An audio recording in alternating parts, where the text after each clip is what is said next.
ఉంటాం అది ధృతలయ. సో లయలు 3 రకాలుగా ఉంటుంది. ఓకే సరే, నీ ఇష్టం వచ్చిన జాతి తాళం మీద చూపించు.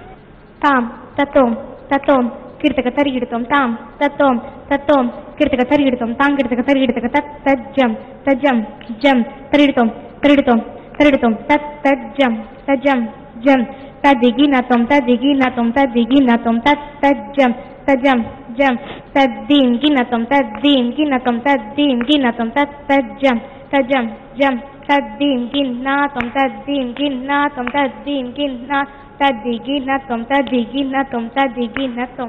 కొంచెం స్పీడ్ పెంచేసావు మధ్యలో, కొంచెం లాస్ట్కి వచ్చేసరికి. Okay okay. తెలియని వాటి మీద ఎక్కువ సాధన పెట్టాలి. సాధన పెడితే వృత్తిలోకి రావచ్చు. ఇప్పటి వరకు 3 అభ్యర్థుల అద్భుత ప్రదర్శన చూసాం.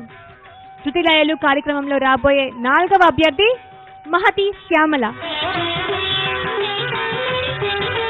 గురువు గారి పేరు శ్రీ భాగవతుల వెంకటరామ శర్మ గారు. నువ్వు చేయబోయే మొదటి అంశం గురించి చెప్తావా? వదనే నవనీత గంధవాహం అని చెప్పి ఒక శ్లోకం చేస్తున్నాను. రాగం మోహన రాగం. మరి చక్కగా చేస్తావా?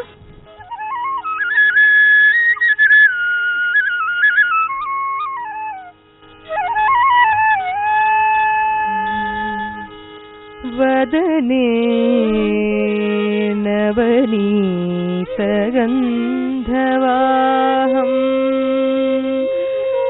వదనే నవనీత గంధవాహం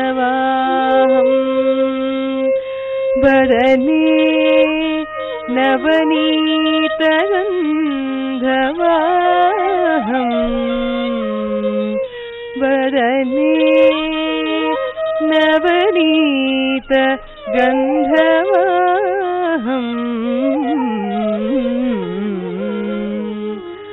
వదనే నవనీ